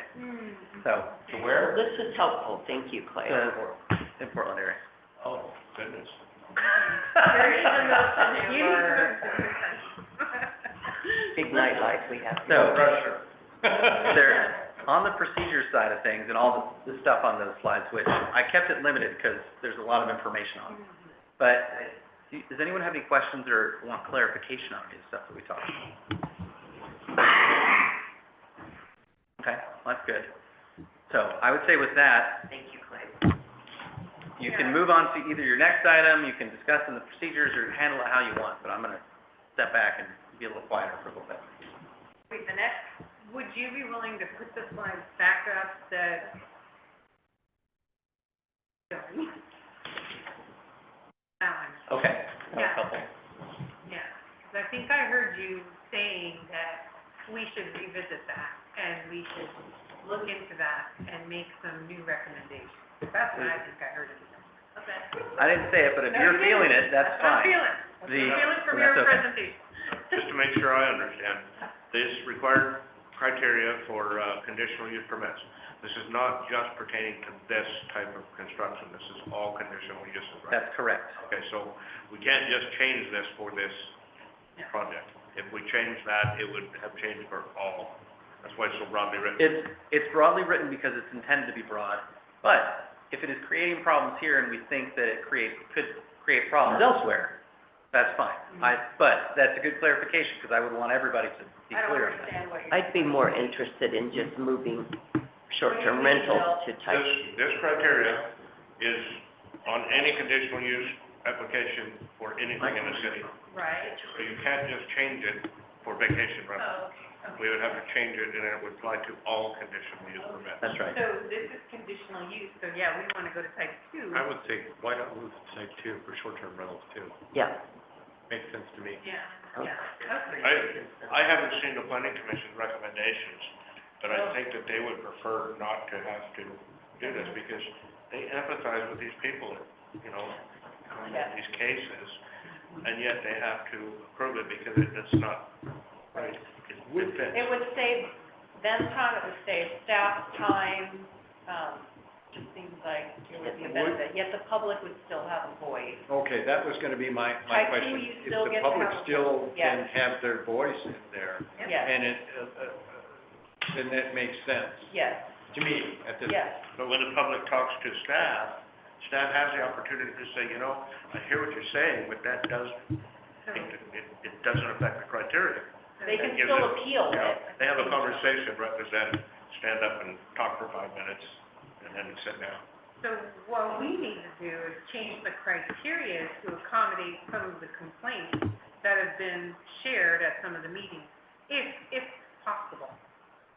And in my sitting here at this point, I'm thinking a couple things. Number one, it's 5:45. I have this beautiful, I'd love to say young lady, but young in heart, waiting for me, my wife, in a little bit. I think we're quitting at 6, correct? And I heard Beth bring up a point of being able to kind of consolidate all these loose ends in a way that we can, next time we meet, move forward The effectively. action plan, we An need to action create plan. an action plan, that's the last thing on Yeah. our. And I wanna just, I think it's semantics. When you say action plan, I'm thinking we need to come up with a recommendation, or a set of recommendations. Yes. I didn't come up with a language action plan. Pardon, okay. That's what we're talking So about, how many right? meetings are we planning to have? One more. At least one more. Sounds like, I think we can actually move forward in the next one, if we can, because at the moment I'm feeling, you know, I'll use the word overwhelmed with Yeah. all the loose ends that are out here. Yeah. And I did like how what you were saying there for a moment. For me, you did magic for my I brain. have no idea. For me, that basically, was this idea of being able to come up with some criteria to make sure that we are effectively, honing in on how to manage this growth, but not stifle it. Like that.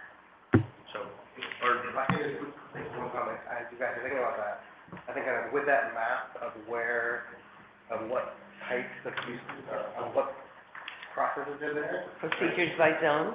Well, you could, it can move everything to type two. You could then say, if by a school, it's still conditional, like, you could add triggers that make a more targeted conditional use instead of all the orange being conditional use. Yeah. So just kind of, in addition to adding criteria to the type two, you could keep some things type three, but maybe try and target what really matters being type three. Which comes under that verbiage of livability. If we can massage that in a way that helps give a definition to that, which would touch on that kind of question, how close should these be to certain, recreational, educational institutions within the R1 areas or whatever.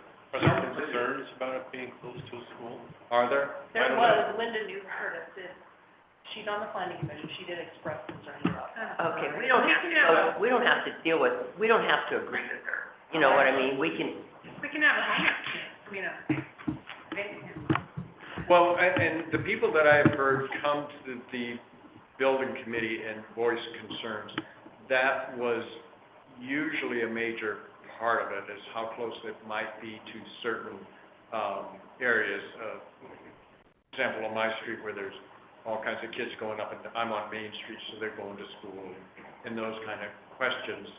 I think it's just one of those that we can help make sure, to me, in my mind, I'm trying to think of two voices that are working here.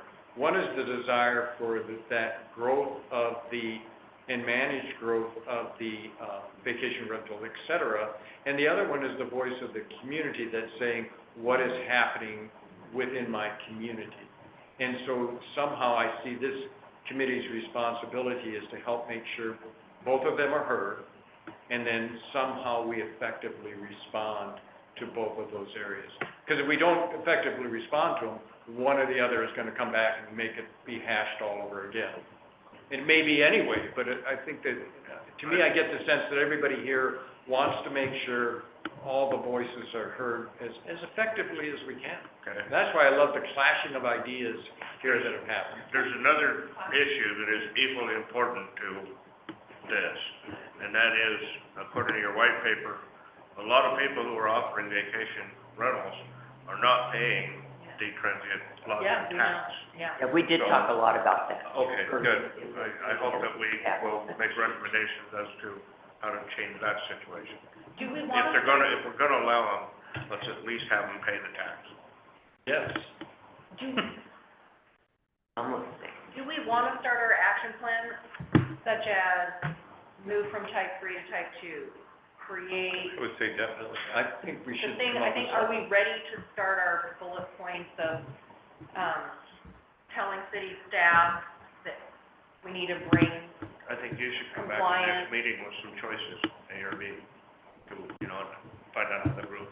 do we want to come up with those now, so that But when we come to the I would- meeting next, or I next would, meeting? I would like to say for a moment, let's, as a committee, kind of start putting some ideas Okay. down Okay, as bullet points, brainstormed ideas that we want to hash through next time back. that Okay, we for feel next meeting. vital to do that.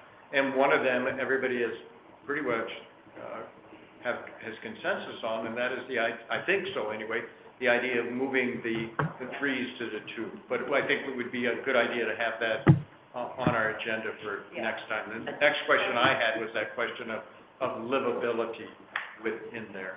But we don't have to worry about that, Dawn. If they're in a type two, we don't deal with that conditional use criteria. Okay, So, yeah, right? right, Yeah. okay. Another one we talked about was making sure we find all of the short-term rentals via business permits. Well, Business license. here says there's 73 in the city. but we know there's a lot more that aren't even paying. That's from data that we collect, and the reason it's different, slightly different from the white paper, which says 74, is I think there's a duplicate address, because there's probably two on the same But address. are we within 1% or 50% of the? Of how many? We don't know. We have no idea. So the white paper only, well, I should say, we don't know, no idea is probably a pretty large statement, but we don't know exactly because we only use the data that we have that's reliable. And we didn't do anything like a windshield screen, we haven't done and we can't go to single platforms because they could have redundancies between them. They don't know who's got this one and who's got that one. So we don't have an aggregate for us. There are things that we could do that are not a policy decision, but they're more like a tech purpose or a tech platform that you purchase to administer these, where they do active monitoring with technology. But as staff, I just don't have the ability. Don't we have the number of active permits? We have the number of active permits, we have the number that are registered to pay TLC taxes, and we have the number with business licenses. That does not tell us any that are operating that don't do any one of those things. That's what we suspect, that there are some. We just So don't that's, know. have you got recommendations as to how we can identify those? That's what you're saying, that Yeah, and one of the things that Chair had indicated she was interested in for the next meeting is that we're gonna have some additional information that we're gonna try and present on some of the technology platform solutions that are available. So we can talk a little bit about what those functions could be, because that's one of the things that I'm hoping this committee gets to as well, and that could go to city council too, but, you know, maybe here are some recommendations that we have that are policy-based, and then maybe here's some other ones that we would like the city council to direct staff to just work on. And that could be things like having a registry, or doing some information sharing, monitoring, or reporting. I don't know how much detail you all want to go into, between, either maybe it's community development and finance, maybe it's between police and community development, maybe it's something with all three that kind of acts as the registry. is it possible for us to create an ordinance, municipal code, that makes the company who collects the money for short-term rental responsible to pay the city? That's been happening in other cities. Okay, so you see what I'm saying? Perhaps, I'm not familiar with exactly. I'm gonna research that. Yeah, I've heard Yeah. that, it seems to me that these big agencies like VBRO, if we could make it their responsibility to tell their customers, hey, I've just collected this, I've gotta charge an extra 10%, and I gotta pay the city of Newberg, or they get fined, that might help us get compliance. Faye has a question. Well, actually, I just have a comment. I do know, I was talking to Bart with Finance, we saw the TLC taxes. She said that DVRO specifically are supposed to pay the city, and they inform them that the people who are going through them, that they will pay the city, but they don't. Wait, you're saying VBRO does not pay the city? No, so it's up to the individual, but they tell They them. put it on the operator. They put it on the operator, but they tell them at first that they will do it, but then they don't. See, I'm just saying that, let's say you've got a homeowner, who is renting without being part of our program. It's gonna be difficult for us to identify each and every one of those. But if we can identify the agencies that are doing 90% of the commerce, and we make it a fine, you know, if you don't pay us, you have to pay us double. And then, Make a fine, yeah. you know, then we can easily, it seems to me that it would be possible to get compliance that way. Thing I hate more than anything, penalizing the people that do the right thing by allowing people to do it outside of the system. Absolutely. And there are tech platforms that we can use, that they'll do the monitoring and screening for us, and that's some of the stuff we'll do.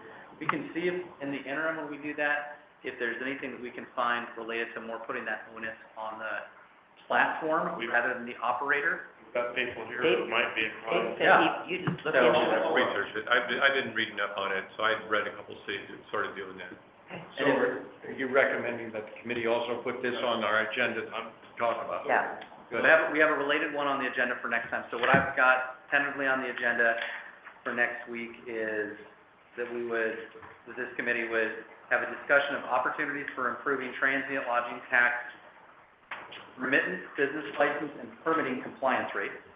That's directly related to what we were just talking to, and informational presentation of software solutions for short-term rental program management, and that's gonna be from us.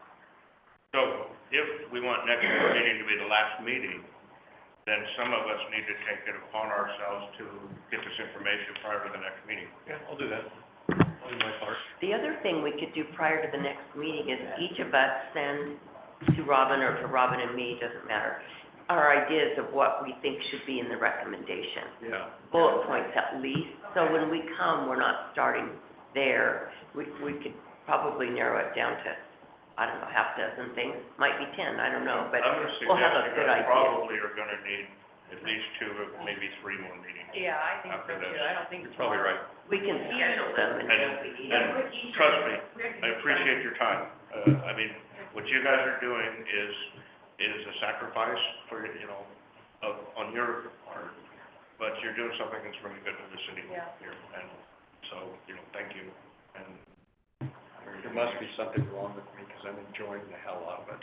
Well, I mean, all of you are doing something for the city and for its residents, so you should feel good about it. Good. And- Take a reduction in taxes, please. and you're doing something that's Get that through the committee, and the council. All right. You get more stars in your, I think we need to put on our agenda, change the criteria for, enhance the criteria for, that people have to follow to qualify, so that when staff is looking, they can say, right? Is that for type 2? staff isn't having a problem, are they? You're talking about the planning commission was struggling? No, I'm saying that we want to make some changes that improve livability. We have to change criteria, and criteria is what staff is going to review Correct. to check off and say, For type yeah, 2. this It meets works. all these things. But, Yeah, type, that was just for type 3. Yeah, I'm gonna say, I'm not sure what kind of livability issues you have in mind. I mean, I don't see a danger of having a vacation or short-term rental near a school. Me either. You know, these are people who have credit cards on file, we know who they are. If they do anything wrong, they're gonna be held responsible. So, you know, A lot of them bring their families. Sex offenders. Livability, I think livability to her means it's a roading community. When there's several on a street, if there's a resident there, they can't depend on neighbors. Hey, can you get my mail? Can you check on my kid? Can you, when there's so many in a street, I think that affects. Density then, yeah. So that could be solved through density. It really can be, and I think that the question in regards to closer to schools or not, I think it's a valid question to consult about and get a consensus of feeling with that. It may be that you're absolutely right in regards to that, but I think if we could generate some, thought. You know, you have to define school too, because you want them around George Fox. Yeah. Oh, Right. okay. so- Correct.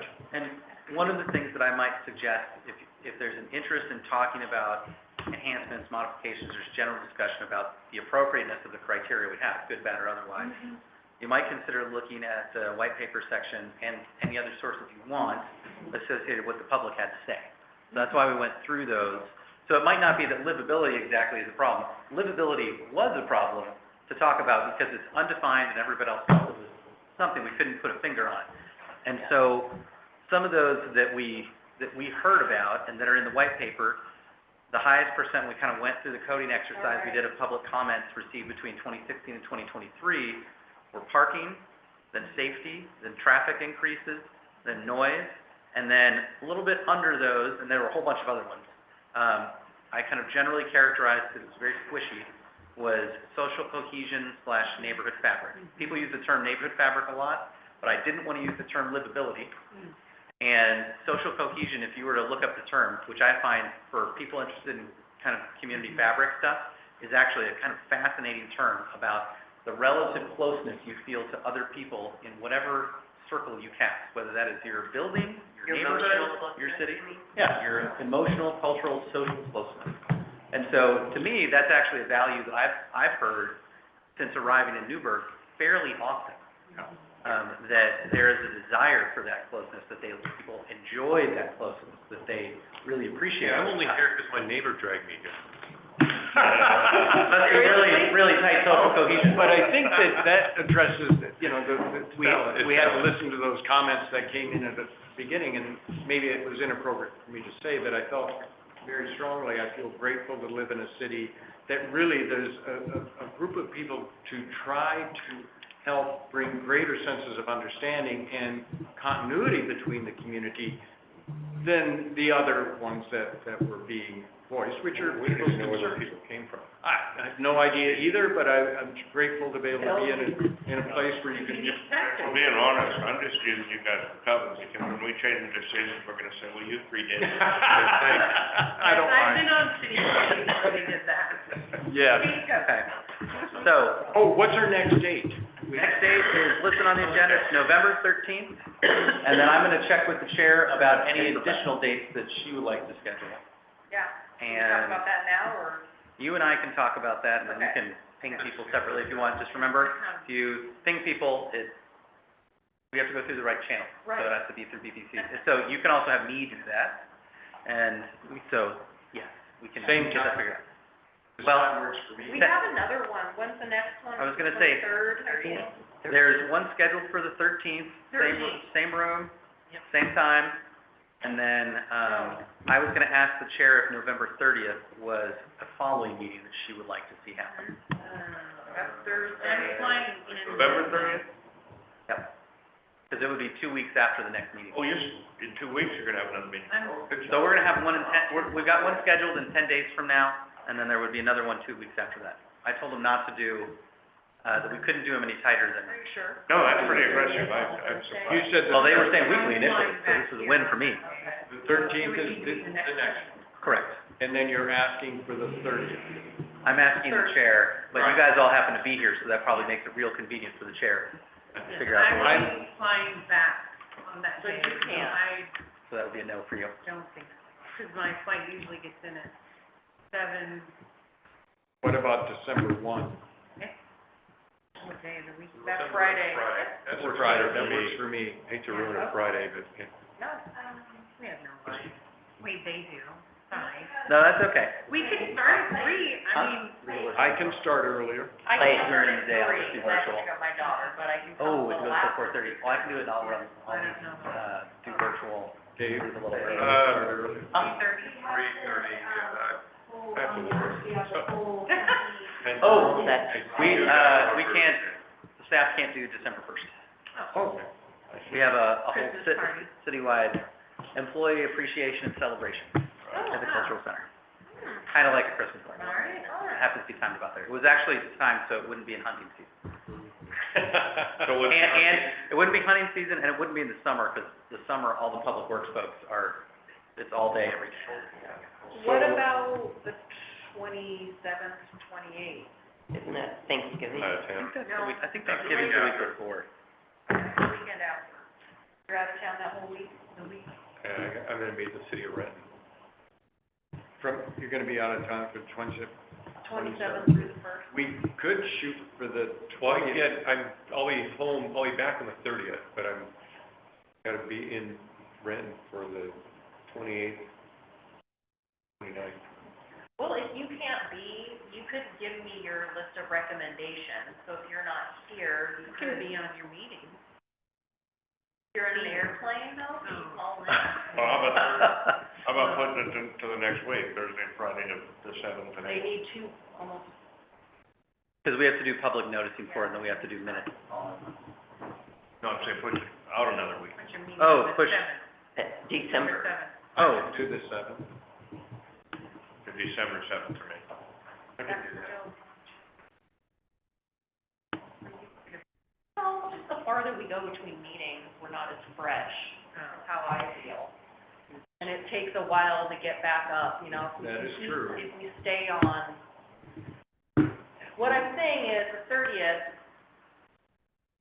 Beth could send me her bullet points, so if she's not able to attend, she could still send me the stuff that she wants discussed, and then we could all attend. And that keeps us on a Well- schedule, so we're moving forward. One more question though, because, could we do the 20th, which is just, so we do the 13th and the 20th, is that rushing it? that is rushing it, we can't do that. And, yeah, and it's the same night as city council. That's, Oh, okay. Staff has asked for 2 weeks in between, and so the next one's in 10 days, which is a tight version of 2 weeks, but we're still fine with that. Can you do the 30th? I can be there, sure, Okay. sure. Would Dave say be there? Can you do the 30th? Okay, can we set that? The Take 30th? But, yep, I'm in. 30th, we said? Okay, that was one of the At questions. 4? Yep, that's what I got. And I'm gonna plan on continuing this action plan discussion, as well as the 2 items that I already shared with you in the draft agenda and that I read out, if that's okay. Oh, well, that's why I brought a hard copy, it's for you. Okay. Because I'm looking through here, So there's that's- so many. But you don't, we don't, Okay, this is for the 20th. we, as a group, don't all need to decide that right now, but Okay. you and I can chat about it for, 5 minutes after we call it done if we want to. Is there anything else, you guys? The density, we definitely need to talk about the density. So we're gonna all send you emails of Okay, things we think okay. should be on. Yeah, I'm just gonna send you my thoughts and Okay. you can add or delete whichever you think Okay. is relevant. Okay. And then maybe you could.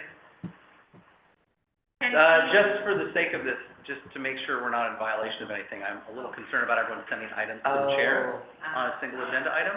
So I would rather have people send them to staff Okay. by a certain date, and then we will collect those, and we will be able to put those out in the agenda a week ahead of time.